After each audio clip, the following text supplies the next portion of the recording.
Čo je to pôda? Je to mŕtva kvôpka čohosi? Alebo je to spoločenstvo mikroorganizmov, húb a baktérií, ktoré žijú v rovnováhe, kde každá z nich má svoj účel a úlohu? Ako sa dá reálne pomôcť pôde a popri tom ju neorať a nenarobiť sa zbytočne? Pozdravujem vás, priatelia, pri ďalšom videu, ktoré chcem venovať pôde, tej, ktorá nám dáva a nedostáva naspäť. To je to najpodstatnejšie, na čo sa chcem zamerať v tomto videu. V prvej otázke, ako pôda je súčasťou neživej prírody, to je niečo, čo deti učia v škole, čo samozrejme nie je pravda. A ja som sa to učil. A je to klam. Ako som už spomínal, je to spoločenstvo mikroorganizmov, húb a baktérií, ktoré žijú v hmote, ktorá sa dá nazvať pôda. A v tejto pôde sa nachádzajú mimo týchto živých obyvateľov, menších či väčších, aj ich odumreté pozostatky a pozostatky rastlín či stromov, ďalej vzduch, voda, pôdny základ a podložie, na ktorom celá tá živá humusová čierna pôda stojí. A ten pôdny základ môže byť pieskový, ílový alebo štrkový. Ten vzniká s vetrávaním a lámaním hornín a pôda vzniká, že na tomto základe sa rozkladá organická hmota mŕtvych živočíchov od najmenších po najväčších, ďalej lístie sa rozkladá a vyrastiená tráva či spadnutý strom. Problémom je ale, že oraním sa táto horná vrstva zničila a čierna zem degradovala a zmizla. Spodná vrstva sa utlačila a stala sa nepriepustnou. Pri absencii vlahy a organickej zložky sa vyparili aj mikroorganizmy a s nimi aj úrodná pôda a pôdny život, bez ktorého sa nedá vravieť o živej a zdravej pôde. My musíme tieto organizmy chrániť a pomôcť im, nie ich likvidovať. A títo pôdni obyvatelia sú všade pod našimi nohami. Ale oni žijú aj v kôpke listov alebo v kôpke pokosenej trávy, ktorú vysypete na kopu, alebo v komposte, alebo v lese pod lístím. Všade tu vieme nájsť niečo, čo sa určite nedá nazvať neživé. Skôr naopak, je to spoločenstvo živých organizmov.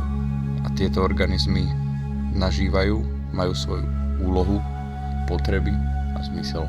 My im vieme pomôcť tak, že jednoducho ich necháme na pokoji. A to je to najlepšie, čo dokážeme pre nich spraviť. Pretože jediné, ako im vieme pomôcť, je, že sa inšpirujeme procesmi, ktoré v prírode už prebiehajú a ktoré príroda sama robí pravidelne, napríklad na jeseň, ako zhadzuje listy, alebo všetko, čo vyrastie od jary až do jesene, potom ľahne mrazom a všetko sa priľahne k zemi a rozloží sa potom ďalší rok. A tieto procesy sa dajú napodobniť v podobe mulčovania, zeleného hnojenia a že to hnojenie, tie rastliny, ktoré vyrastú, sa potom priľahnú k zemi alebo sa nechajú tak. Ono sa to po daždi spraví aj samé. Dokonca v pôde fungujú cykly živín, že živé rastliny z atmosféry viažu dusík do pôdy a tam ho potom druhé rastliny dokážu vstrebať. Alebo rastliny počas fotosyntézy sťahujú v úvodzovkách cukry pre baktérie ako potravu pre baktérie. A tieto cukry potom slúžia na rozmnožovanie týchto baktérií, čiže čím viac rastlín ráta sa samozrejme aj burina, tak tým viac cukrov sa dostane do pôdy, tým viac baktérií sa rozmnoží a potom tieto baktérie vedia obohatiť ten pôdny život a pôdny život dokáže nažívať aj bez človeka, ale musia byť zachované určité podmienky. Samozrejme teplota a vlhkosť. Ono my, ak vytvoríme týmto mikroorganizmom ideálne podmienky alebo čo najlepšie podmienky na to, aby mohli prosperovať, tak organická hmota sa rozkladá rýchlejšie a všetky tieto organizmy prosperujú a rozkladá sa ešte rýchlejšie. A našou úlohou je tie, ktoré potrebujú vzduch, ich nezadusiť tie, ktoré potrebujú vlhko, zariadiť, aby nikdy nenastalo sucho, a tie, ktoré neznášajú chlad, aby bola pôda zakrytá a chránili sme ju aj pred chladom alebo pred extrémnymi teplotami v lete. A taký malý detail. V hrsti kompostu je viac mikroorganizmov ako ľudí na Zemi. V lesnej pôde to je na samostatné video, ale okrajovo by som chcel spomenúť určité veci, lebo tam fungujú veci a procesy nedotknuté a nachádza sa tam pôda, aj keď niekedy len v tenkej vrstve, kľudne aj na skale alebo na skalnatom podloží. A tam v tej tenkej vrstve, ktorá dokáže absorbovať a udržať extrémne množstvo vody, tak v tej tenučkej vrstve, ktorú držia korene na tej skale, korene rastlín, tak tam žijú tieto mikroorganizmy a rozkladajú materiál, ktorý tam padá aj zo stromov alebo z rastlín, ktoré tam odumierajú každú zimu. Oni tam žijú, rozkladajú ho a plnia svoju úlohu. Vlastne ten les ich tam takto chová, vlastne ich prikrmuje a dáva im potravu a oni prídu same sa nakrmiť. Nikto ich tam nemusel ani priniesť, pretože ono dnes sa dajú v záhradkárstve kúpiť také mykorízne huby alebo všelijaké nematódy. Ale ono tieto veci, ktoré sú samozrejme prospešné a v prírode už sa nachádzajú, tak sa dajú prirodzene kompostom prikrmovať túto pôdu a tieto pôdne mikroorganizmy a oni tam prirodzene sa vám rozmnožia v záhrade a vo vašej pôde či vyvýšenom záhone. A takto sa dá napodobovať vlastne tá príroda, v ktorej všetko v tej rovnováhe funguje. A ono, nie je to žiadna veda, to je celkom ľahké. Len musíte pozorne sledovať prírodu a učiť sa. Pôda sa orať nemusí. To je ďalší klam, ktorý je dosť rozšírený a verejne známy, že sa pôda musí orať na to, aby pôda prosperovala, aby rastlina sa mala dobre, aby sa viacej vody vsiaklo do zeme, alebo že to je vlastne to najlepšie, čo dokážeme spraviť pre pôdu. Alebo zaorať tam organický materiál, podzem ho zahrabať. To všetko je klam. Ono, keď zaoriete organický materiál podzem, tak on sa rozkladá možno rýchlejšie, lebo ho zjedia dažďovky, miestami aj pomalšie, napríklad také drevo. Ale tá organická hmota sa odbúra z pôdy oveľa rýchlejšie, čiže v konečnom dôsledku je to neefektívne. Väčšie kusy dreva, ak zahrabete podzem, tak drevo zuholnatie a nerozloží sa.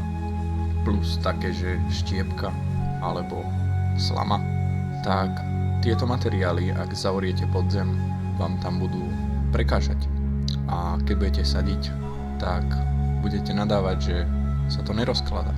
A na vrchu, kde je prítomnosť aerobných mikroorganizmov a baktérií, tam rozklad prebieha oveľa rýchlejšie. A také slepačince alebo maštálny hnoj, ak zaoriete podzem, môžete spáliť korene najskôr. Takže myslím si, že tieto materiály použiť ako mulč na vrch pôdy je oveľa lepšie, ako ich zaorať. Pretože takto je aj príroda uspôsobená, aby ich spracovávala.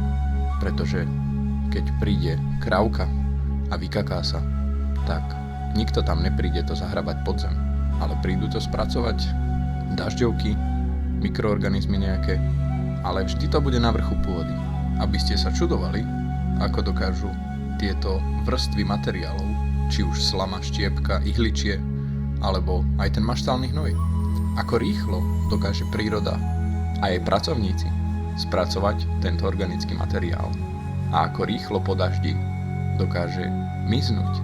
Ja sám som bol v údive a to oranie v pôde sú na toto všetko organizmy, veľké alebo malé. A to sú napríklad dažďovky, hraboše, myšky, krtkovia. Toto všetko a ešte na mikroskopickej úrovni sú tam póry, ktoré my oraním narušujeme, zasýpame všetky tieto kanáliky a voda potom nevsakuje tak, ako by mala, tak ako v tej lesnej pôde a vytvárajú sa záplavy, kaluže a voda tečie po poliach, po povrchu a vytvára veľké množstva vody, nápor na kanalizácie. Potom vznikajú záplavy. Je to všetko vymyslené, len my to ničíme, len o tom nevieme. A na to som tu, aby som vám povedal, že sa to deje. Keď chceme niečo zmeniť k lepšiemu, tak vždy treba začať od nás. Lebo možno my robíme tú chybu, ktorá je to negatívne. Takéto dažďovky napríklad sú za mňa alfa a omega v tomto typu poľnohospodárstva. Dajú sa krmiť, chovať a vytvárať im ideálne podmienky na to, aby robili svoju robotu. To, na čo sú? Za mňa sú dažďovky jedno z najobľúbenejších zvieratiek, ktoré chováme na farme, pretože oni kypria pôdu a dokonca v zime, keď sa schovávajú pred chladom, tak robia hĺbkovú orbu. Po zimných mrazoch sa tá pôda stáva úplne kyprou a do nej stačí hrablami troška zahrabať a môžete sadiť kľudne aj jemné semienka, takú mrkvu. Na zimu treba tú pôdu zakryť a najlepšie by bola zakrytá celý rok mulčom od 5 do 10 cm a tento mulč bude postupne miznúť. Dažďovky ho budú papať, budú sa pod ňou množiť pod touto vrstvou a môžete použiť úplne všetko. Štiepku drevennú, pokosenú trávu, kompost, kombinácie všetkých týchto vecí v rozumných vrstvách. Na to všetko budem robiť videá, to sa dozviete časom. Všetky tieto vrstvy, navrstvené, sa časom rozpadnú a vytvoria niečo, čo poznáme pod pojmom pôda. A táto pôda určite nie je neživá, samozrejme, tak bude stále osídlená nejakými hubami, baktériami, ktoré tam budú, hlavne tie huby vytvárať vlásočnice a budú prepravovať živiny. Pomocou mykorizných húb si budú korene podávať živiny alebo vlahu v suchých dňoch, alebo keď budú mať málo živín, tie druhé rastliny. Prosto to tam bude fungovať, tak ako v tej oranej to nikdy nefungovalo. Jednoducho pôda bude živá a bude to tam fungovať a bude plná humusu a živiny tam budú v nadbytku a rastliny si budú môcť zobrať, čo budú potrebovať a kedy. Tento živý organizmus zvládne vstrebať všetko, niečo rýchlejšie, niečo pomalšie. Do značnej miery sa dá tomuto procesu pomôcť, keď vieme, čo potrebujú tieto materiály na rozklad, alebo mikroorganizmy, huby, baktérie, ktoré ich budú rozkladať samozrejme. Ale dažďovky sú najspoľahlivejšie. Čiže pôdu stačí zakryť a o všetko sa postarajú títo pracovníci prírody, ktorí sú na to stvorení. Ale v žiadnom prípade, či je to kôpka lístia alebo pôda, nie je to nič neživé.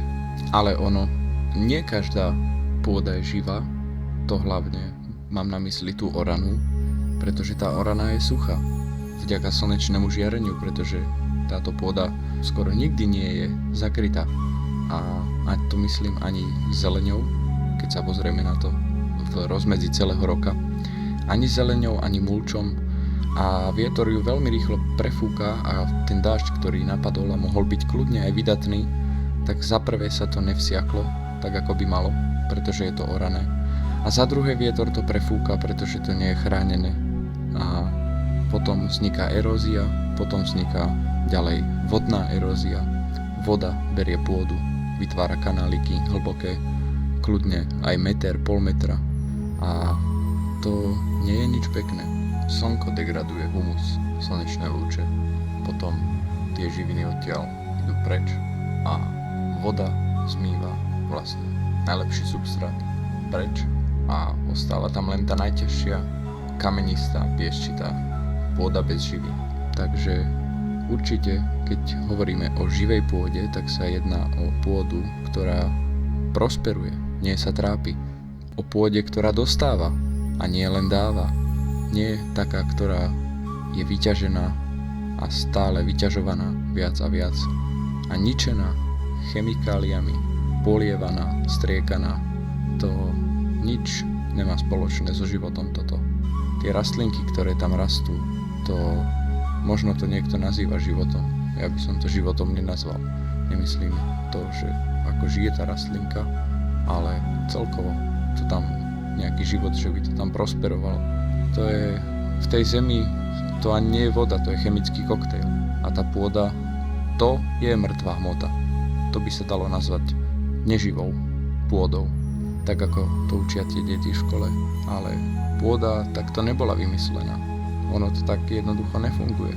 Takže vráťme tej pôde život a to, čo jej patrí. Lebo jednoducho potom to dopadne s nami veľmi zle. A typický príklad, ktorý používam, sú púšte. Pretože púšte nevznikajú len tak. A púšte vytvoril človek. Samozrejme príroda tomu dopomohla, ale sama by to nedokázala. Pretože ona to nedokáže len tak. Najprv taký príklad ako Sahara. Tam sa oralo a pestovalo sa tam obilie. No, jedného dňa prestalo pršať. A to práve preto, pretože ubúdala zeleň a stromy sa kácali. Jednoducho, pôda presýchala, vietor ju prefúkal. Ubúdalo tej zelene, ktorá vyparuje vodu. A to vyparovanie vody je asi 3-krát alebo 5-krát väčšie ako to, ktoré sa vyparí len tak z plochy ako na parkovisku z asfaltu. Tak rastliny pomocou listov dokážu odpariť 3 až 5 krát vody viac. Takže keď tá vlhkosť sa v tej atmosfére nenachádza, teplota je extrémna oproti tomu, ako to je napríklad v lese alebo na lúke. A potom, keď zmizne voda z tejto pôdy a ohrie sa to, tak časom všetky tieto procesy, ako sa narušia, odparovanie vody a teplota, to aká je pôda v deficite, ako je obmedzené vsakovanie vody, ako je to prirodzené, tak všetko toto rokmi sa zmení na prívalové dažde a obdobie sucha. A potom to obdobie sucha príde také, že 11 mesiacov a 1 mesiac bude pršať a potom prestane pršať úplne a ten vietor a to slnko to tam upália a vyfúkajú až na holý kameň a neostane tam zo života nič, čo by bolo so životom spoločné.